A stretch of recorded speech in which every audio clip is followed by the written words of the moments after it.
Hello, filmmakers. Welcome. You are about to walk through the final, and I mean the most crucial step in securing Eurimages co-production support, confirming your financing. Look, getting this right isn't just about paperwork. It's the one thing that truly separates a funded project from a failed application. So, let's dive in. So you've done all the hard work, right? You've pitched, you've negotiated, you've shaken hands, and you've secured those commitments. But here's the one question that every single successful producer has to answer for Eurimages. Can you actually prove it on paper? Because it's not just about having the money lined up, it's about providing the exact documentation that proves your project is financially sound and absolutely ready to go. And to get you there, we've laid out a strategic roadmap. Think of this as our journey together. We're going to start with the basics of what I call the funding gauntlet. Then we'll cover the golden rules that really apply to everything.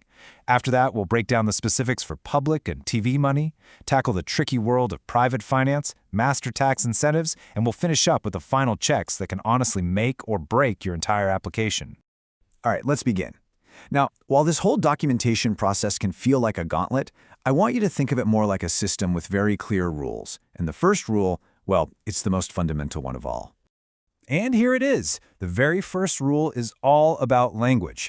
It's so simple, but it is absolutely non-negotiable. If any of your financing documents are not in English or French, you have to provide a translation of the main points. You do not want a simple oversight like this to stall your application before it even gets off the ground. Okay, now let's get into our core principles. I want you to think of these as the golden rules of Eurimages financing.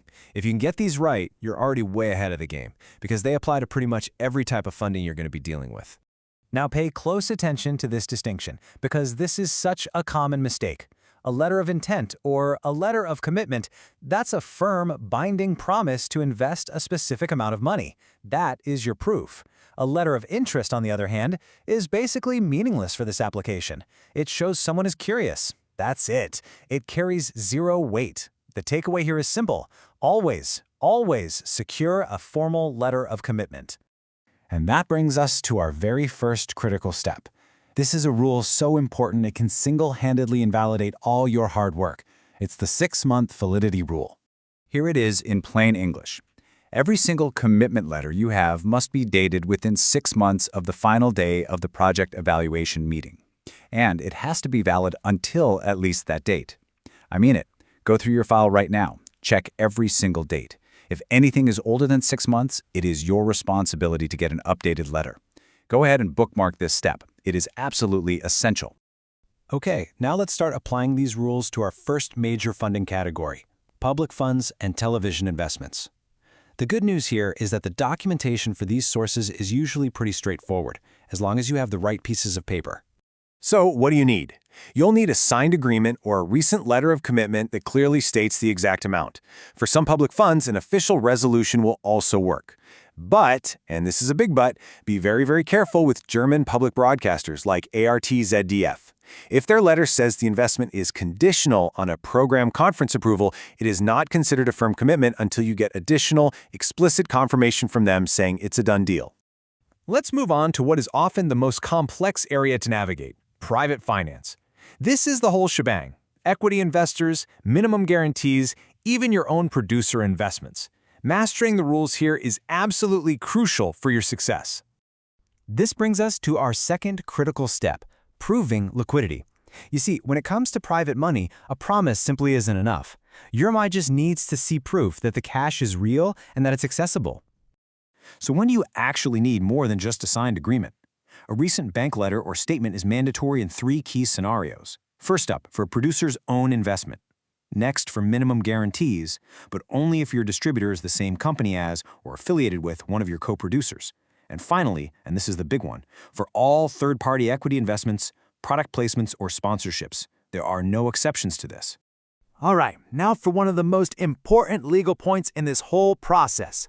This is critical step number 3, the recoupment clause.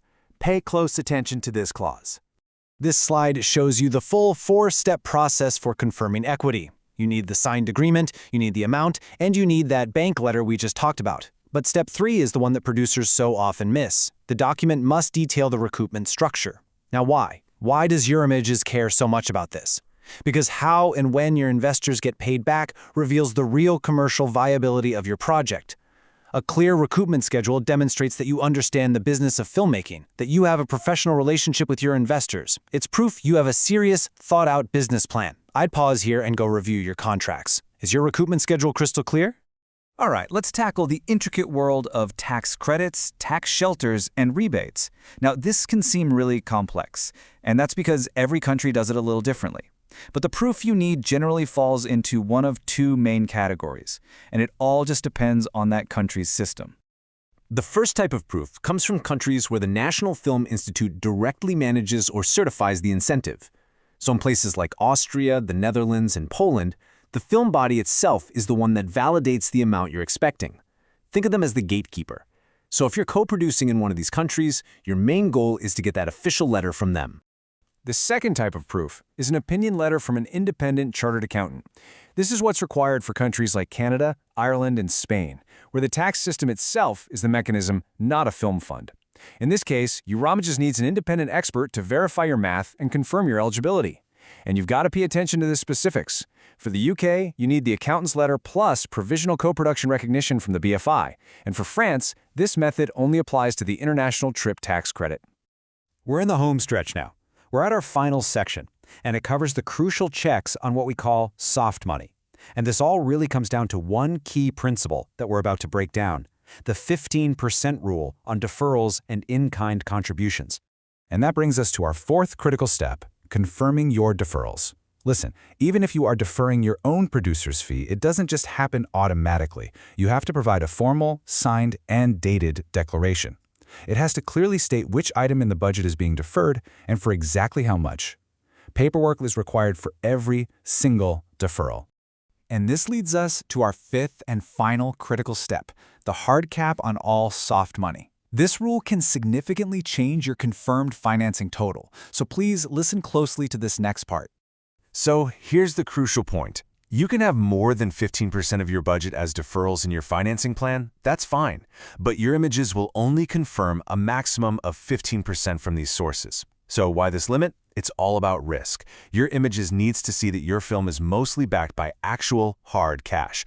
This 85% cash requirement proves your project is liquid, that it's financially stable, and it's far less likely to collapse during production. It ensures the core of your financing is real, tangible money that is ready to be spent. Let's end on this thought. It is so easy to dismiss all of this as just bureaucracy, but it's not. Solid documentation is the language of trust. Mastering these details proves that you are a reliable, professional partner. It's how you build a reputation for excellence that is absolutely essential for a sustainable career in this industry. So the question isn't just about getting this one film funded, it's about building your future. Are your documents speaking the right language?